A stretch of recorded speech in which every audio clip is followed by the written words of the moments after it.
Chocolate day, ভাবলাম বরের pocket থেকে বুঝি চকলেট বেরোবে। যদিও আমার এটা চকলেটের থেকেও বেশি ভালো লাগে খেতে, তবে এইটুকুর দাম নাকি 50 টাকা নিয়েছে। যেগুলোই ভালো লাগে সেগুলোরই বেশি বেশি দাম।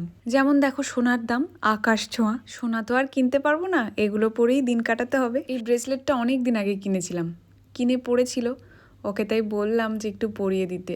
এটা একটু বড় না, অ্যাকচুয়ালি আমার রিস্টটাই এতটা থিন যে কোনো রিস্টলেটই হবে না আমার হাতে। দোকানে যদি কোনো কিছু কিনতে চাই এত সমস্যা হয়, বিশেষ করে আংটি যদি কিনতে যাই। আমার আঙুলের মাপে তো কোনো আংটি পাওয়া যাবে না। এটা একটু টাইট না হলে আমার ঠিক মন বসছে না এটা পরার জন্য। কি করব ভেবেই উঠতে পারছিলাম না। তারপরে মাথায় এলো একটা সুতো দিয়ে যদি বাঁধা যায়, মানে সুতোটাই অ্যাকচুয়ালি হাতে বাঁধবো, ওটার ওই এসটা আর লাগাবো না। এই যে এমন হয়েছে, কিন্তু পেছনের অবস্থাটা ঠিক এরকম। সন্ধেবেলা দুজনে এলাম আমাদের এই পাড়ার রেস্টুরেন্টে। এখানে কতদিন ধরে ভাবছিলাম সিজলার খাবো, আমি কোনো দিন সিজলার খাইনি।